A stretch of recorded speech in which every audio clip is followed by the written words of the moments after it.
Okay, we just played an E9 chord and I played the arpeggios over the top of that, and I was targeting all the sweet notes of an E9 chord.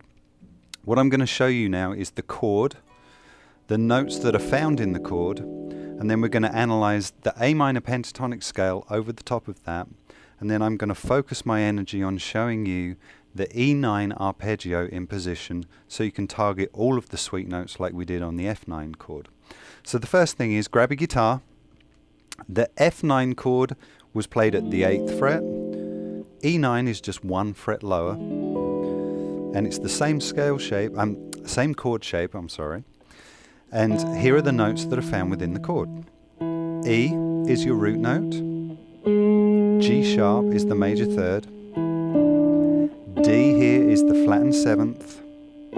F sharp is the 9, and B is the 5th. So E root, G sharp major third, D flattened 7th, F sharp is our 9, and B is the 5th. And here's the chord shape. Okay, I'm going to point out to you now the chord tones prior to me playing the scale, just so you know where they are. Okay, D is our flattened 7th in the scale of A minor pentatonic. E is our root note over the chord, and you can find those here too at the 7th fret. Here's our D, and here is E again out of the scale shape over our E9 chord. I'm going to play this sequentially through and let you hear what's strong and what's weak against the chord. So here we go.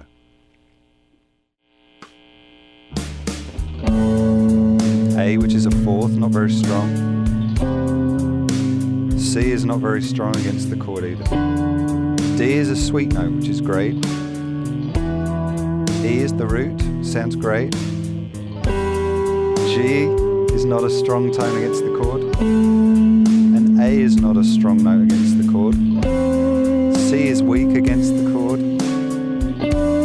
D sounds great. And here's E, the root.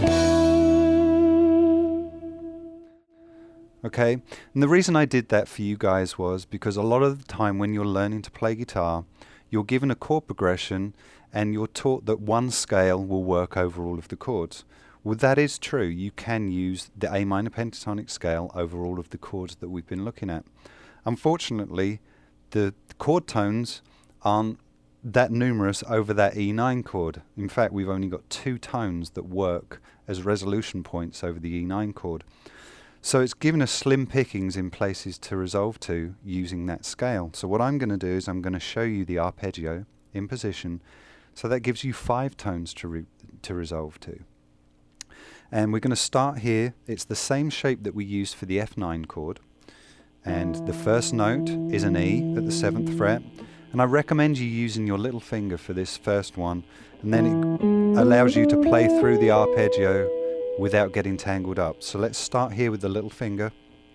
Here's your root note. Here is F sharp, which is the 9. G sharp is the major third. B is our 5th. D is the flattened 7th. E is the root note. F sharp is our 9. G sharp is the major third. And here's B, which is the 5th. Let me play back down and I'll name the notes as we go again. B, 5th. G sharp, major third. F sharp is the 9th. E is the root note. D is our flattened 7th. B is the 5th. G sharp is our major third. F sharp is our 9. And here's E, our root note. Okay? They're the sweet notes against an E9 chord, and we're going to play some licks improvising to each one of those tones to really solidify what a sweet note is and why you should care about using those in your playing. Okay, so here we go. Let's resolve some licks to E, and the first place that I'm going to do that here is on the 2nd string at the 5th fret, and I want you to jam along with me in the spaces that I leave and really try and target just the root note right now. Okay, here we go.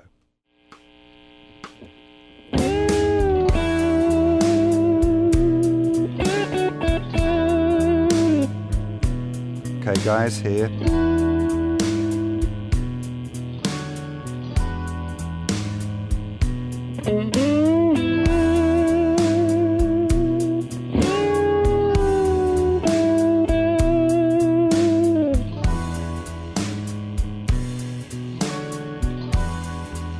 sliding up to 9 back to the root.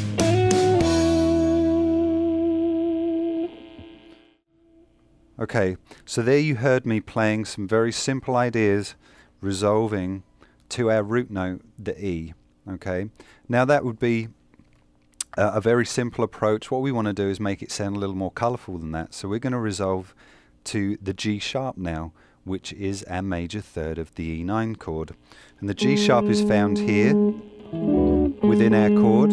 Okay, it's also found here on the top string. And we can also, if we want to, we can bend the F sharp here at the 7th fret up to a G sharp. Okay, so you can do a whole tone bend from F sharp to a G sharp. Okay, it's going to give you a little more exotic tone than just going to the root each time. So let's try that, and again, jam along with me if you will.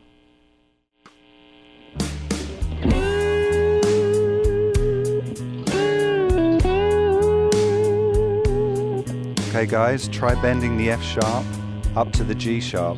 Okay, here's that again.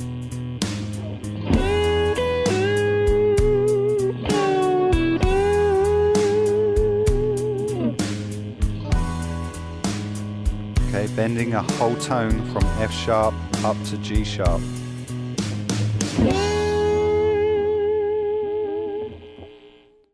Hopefully by now you're seeing that this is a really great approach, and we're not hitting any bad notes along the way, which is great. If you can eradicate any really dodgy notes along the way, it's a good thing. If you could get them off your guitar, it would be better altogether. Okay, the next tone that we're going to be resolving to is the 5th of our chord, and the 5th, if you remember rightly, is the B. Okay, and that can be found at the 4th fret, 3rd string, usually played with the 1st finger. And again, don't let that be an alien feel to you. I know sometimes the physicalities of the hand don't make it that comfortable to be resolving to the 1st finger, but I'm going to advocate that you try and target this tone out of our arpeggio to really nail the resolution to the 5th. Okay, so here we go. I'm going to improvise again, just real simple ideas. There's nothing flash in here. I just want you to hear how the chord tones sound, or our sweet notes sound against the chord. Okay, here we go.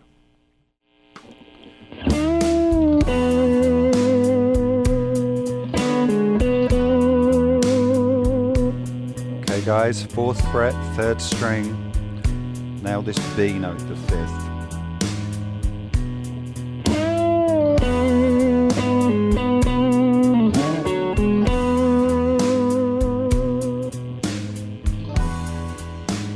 Okay, 4th fret, 3rd string, B.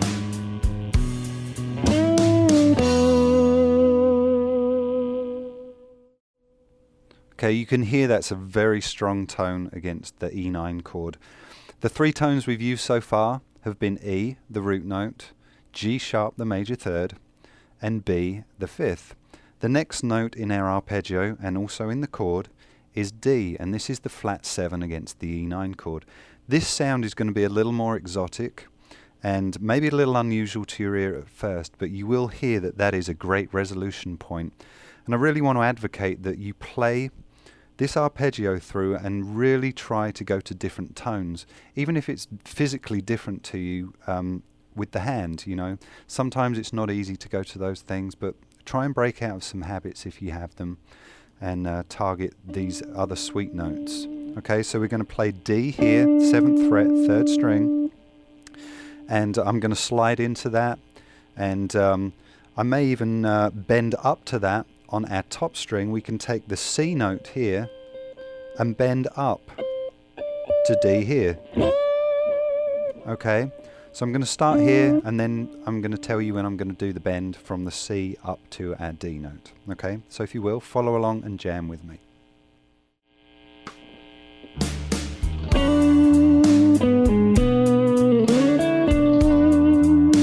Okay, target the D note here, 7th fret, 3rd string.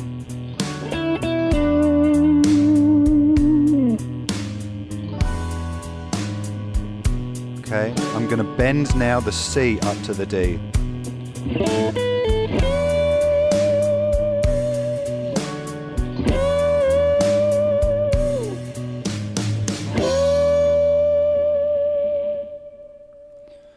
Okay guys, now so you heard D being played in 2 different octaves. I was playing here at the 7th fret, which sounded really nice and solid and warm. And then to really make those notes scream out, which sounded really cool to me, is hitting that C here and bending that a whole tone up to our D. Let me just show you that. And I did add in some other tones. I added in B here, added C to bend up to that. There's nothing wrong with using passing tones to get to your sweet notes. Providing you resolve on a sweet note, it's all going to be good and dandy. What I'm going to show you here is bending from the C at the 8th fret up to that D. I just want to show you that. But what I'm going to do as well is I'm going to show you the right hand technique.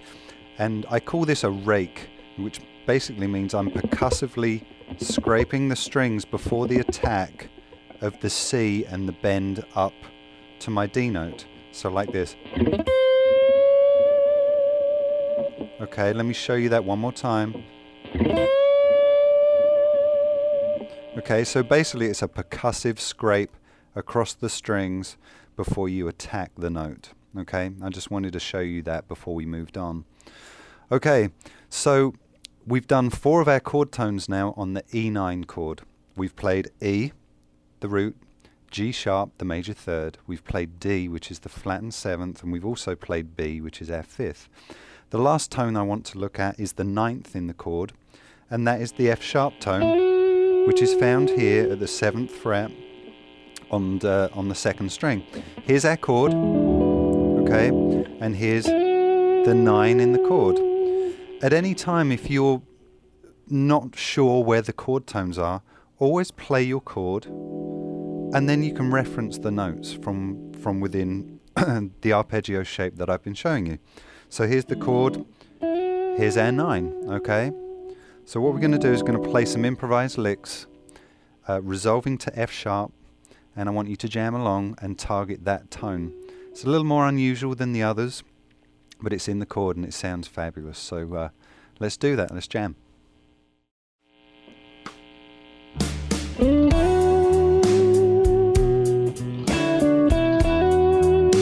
Okay, F sharp, 7th fret is your 9.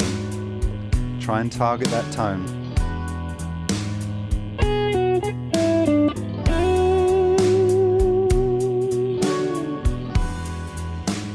Here it is, F sharp, the 9.